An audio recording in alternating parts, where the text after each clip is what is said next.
Correct. And so this material will be on the first exam.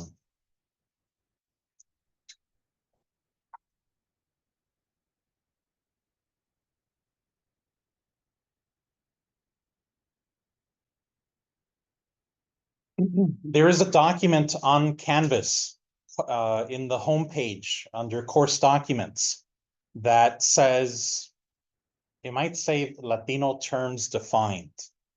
There you can find my definitions for all these terms and more that I'll be talking about. And so first I'll be talking about the US, then I'll talk about Latino terminology. So let's start with, these are some examples of the ones I'll be focusing on. You don't have to write this whole list down right now. I'm going to talk about each one of these individually.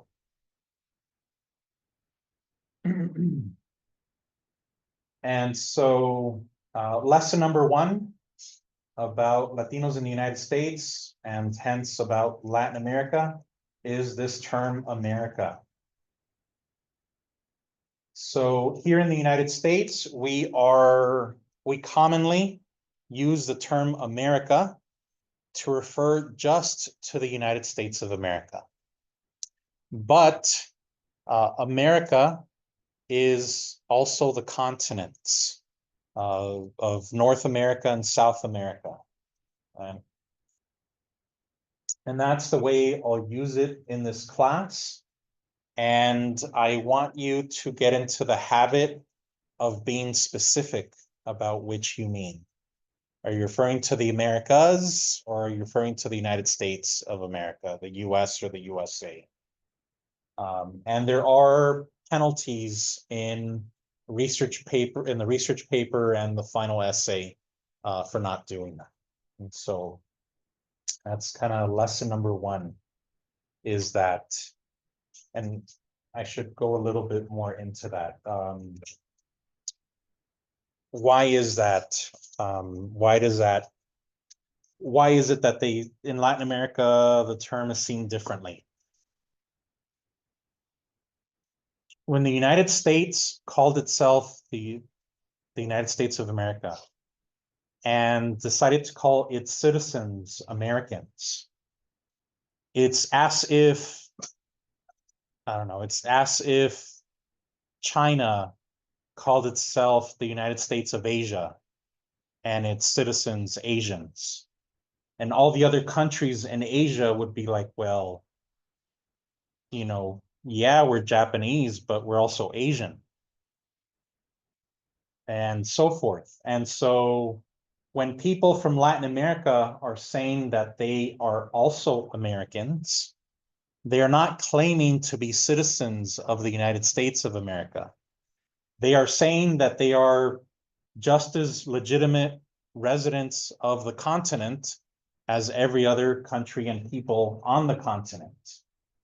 And so yeah, hence it is a good idea for us to be aware that there are other Americans in these 2 continents other than that are Americans and are not US citizens. The United States, this is not as important, but I'll just mention it briefly. There are other places in the world that are countries made up of smaller entities that came together to become one larger country. They're usually referred to as federal republics. And some of them call those smaller entities states, and others might call them something else. But just so just be aware, cognizant of that. The closest, most similar example is Mexico. Their official name is the United States of Mexico, or the United Mexican States, Estados Unidos Mexicanos. And there's other places, you know, Germany, Brazil, Nigeria. In the case of Brazil, you know, they literally call them states as well, like Mexico does too. Obviously, Mexico in Spanish, Brazil in Portuguese. this third point of which countries in the world have the largest number of Hispanics?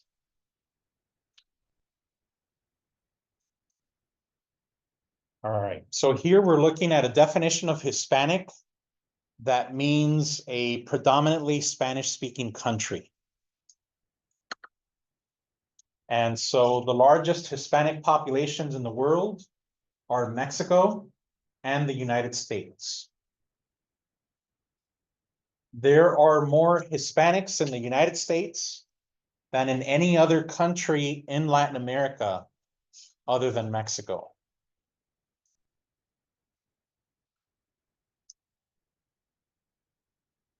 So Mexico has the largest, followed by the United States. Mexico, 128 million people. The US has, based on the 2020 census, 62 million Hispanics, which is about almost 19% of the US population, so almost 1 in 5. Then after that, the next largest Hispanic populations are in Colombia, Spain, and Argentina. And they're very similar. So I won't quiz you on which one is number 3, 4, and 5, because different sources will actually rank them differently. Their populations are so similar that different sources or different years, you know, one might claim to be number 3 and then becomes number 4 and so forth. So it's number 1, number 2, and then number 3 is, they're basically kind of similarly tied: Colombia, Spain, and Argentina. All right.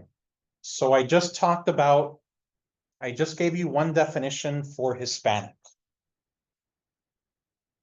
Especially in the context of the world or in the context of Latin America, a predominantly Spanish-speaking country. But how is that similar or different to Latin American or Latin America? So a country is Hispanic if it is predominantly Spanish-speaking. A country is Latin American if it is in Latin America. And Latin America there can be slight variations to how it's defined. But I think it's sort of a straightforward way of understanding it is every country south of the United States in our hemisphere.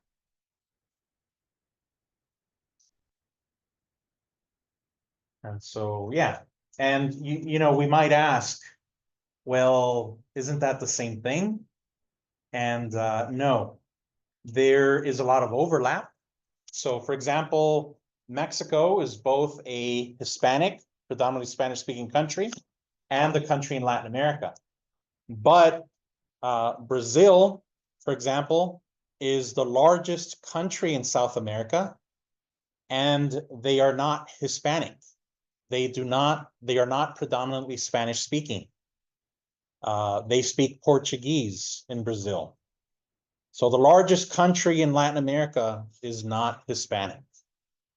And there's a handful of others. You don't have to know them, but there's Belize in Central America. There's French Guiana, Suriname, Guyana in South America. There is Jamaica in the Caribbean. There's a lot of them in the Caribbean that are countries that are not Hispanic. They're Latin American, and more specifically, they're the Caribbean part of Latin America. And so, yeah. Now, what's the difference, especially in the context of the United States, what's the difference between Latin American and Latino?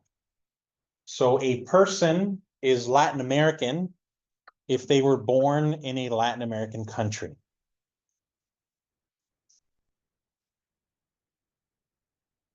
Latino includes US citizens that are of Latin American descent. So a person born in Guatemala living in the US can be Latin American, But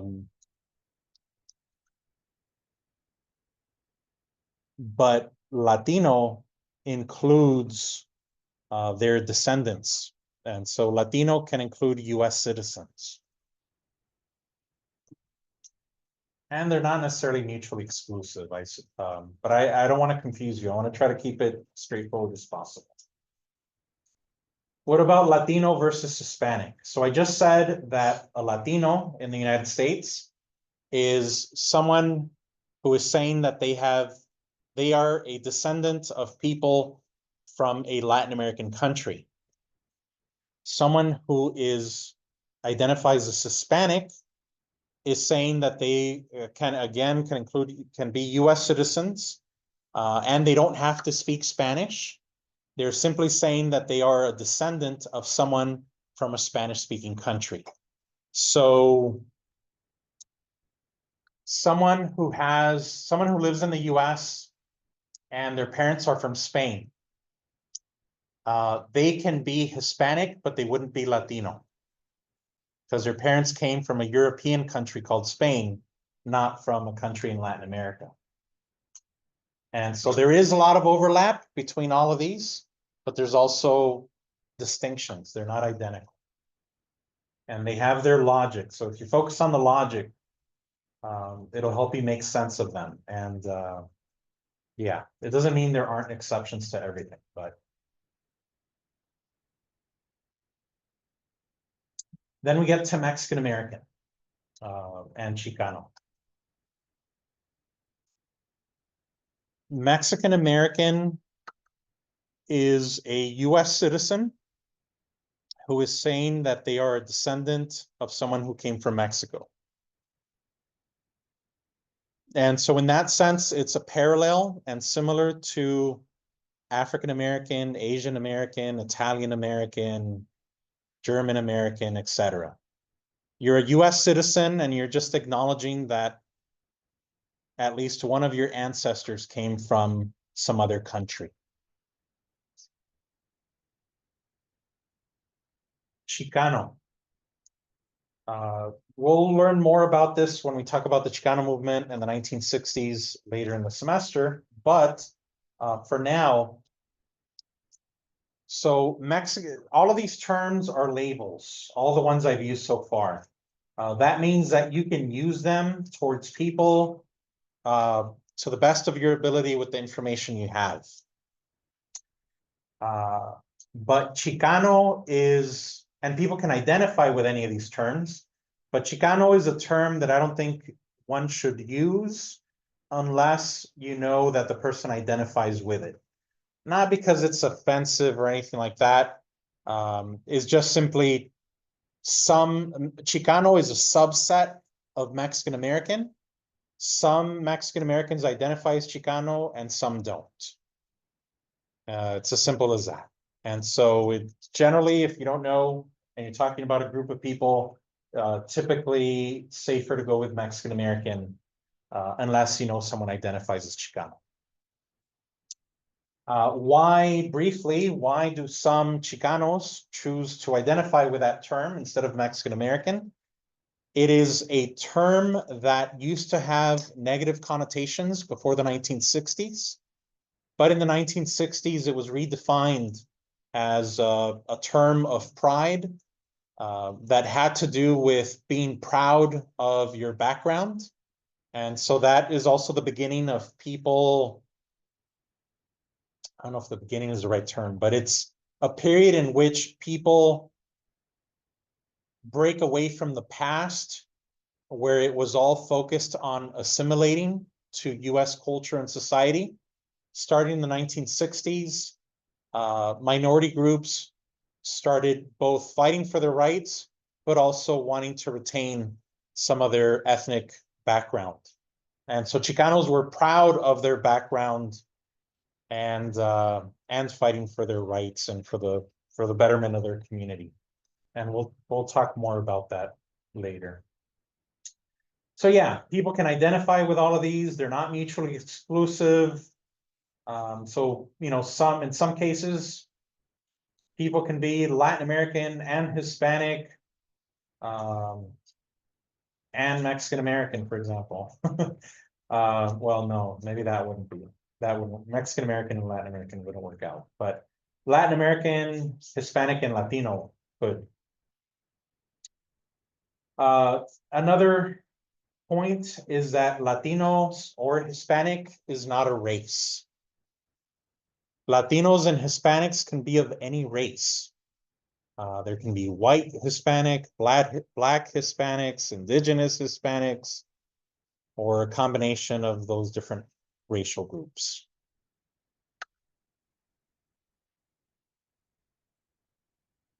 Comments, questions, confusion? Professor Licon, you say that this term means this, but I always thought it meant this other thing. Anything like that? Anyone? You know what questions came up about this? So make sure you take a look at that document. Last thing I'll finish up with here.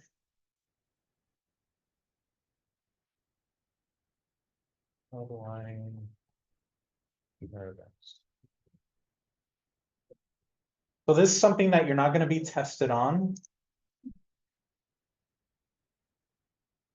But I just think it helps. Because after hearing all this about all these different terms, it can be confusing, and it could be, I think it's not unreasonable for someone to think who isn't aware of these things to think, I don't know, why are they so complicated? I don't know. Why can't they just make it easy for me? Or why can't they just pick a term? And these terms are actually, most of these terms are in English. So they're terms that we've created in the US for other people. In Latin America and in general, people tend to identify with the term, usually the more specific a term, the stronger the affinity to that category. So, for example, I mentioned that countries in the Caribbean could be included in the term Latin American. And it is, but people in the Caribbean are going to identify with the Caribbean before they identify with Central America or South America. And then beyond that, people are going to identify with their own country before they identify with the whole continent. And that's the same way that we identify more with the United States than we do with a term, I don't know, like Anglophone, referring to the whole English-speaking world. Lumping us together with Canada and Australia and Great Britain.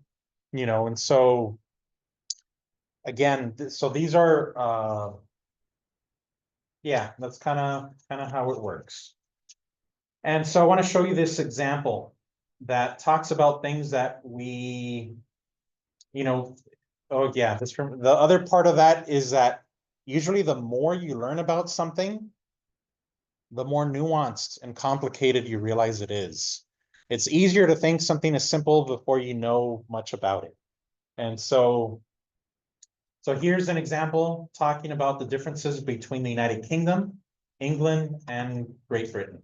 Again, this is not graded, so you don't have to take notes on this. It's just to help.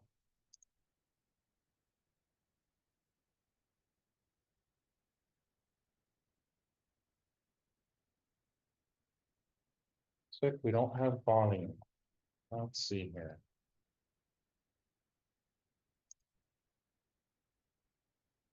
Oh, hopefully this solves them.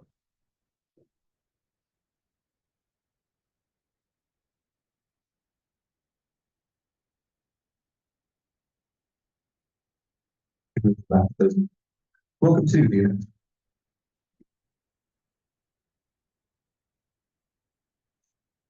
over that volume. Let's try again. United Kingdom, England, Great Britain, are these three the same place? Are they different places? Do British people secretly laugh at those who use the terms incorrectly? Who knows the answer to these questions? I do, and I'm going to tell you right now. Put loss. This is the world, this is the European continent, and this is the place we have to untangle. The area shown in purple is the United Kingdom. Part of the confusion is that the United Kingdom is not a single country, but instead is a country of countries. It contains inside of it 4 co-equal and sovereign nations.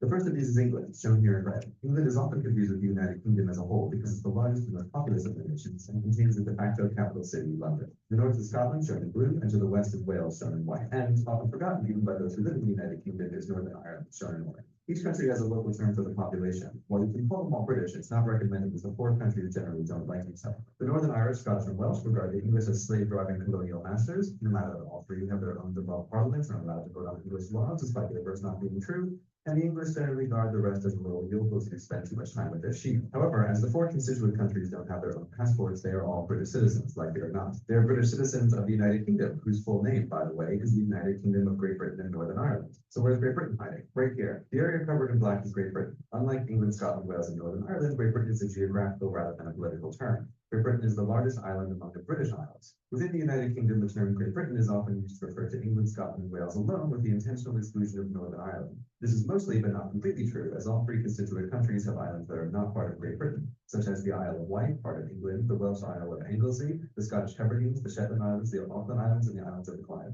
The second biggest island in the British Isles is Ireland. It's worth noting at this point that Ireland is not a country. Like Great Britain, it is a geographical, not political term. The island of Ireland contains only 2 countries, Northern Ireland, which we have already discussed, and the Republic of Ireland.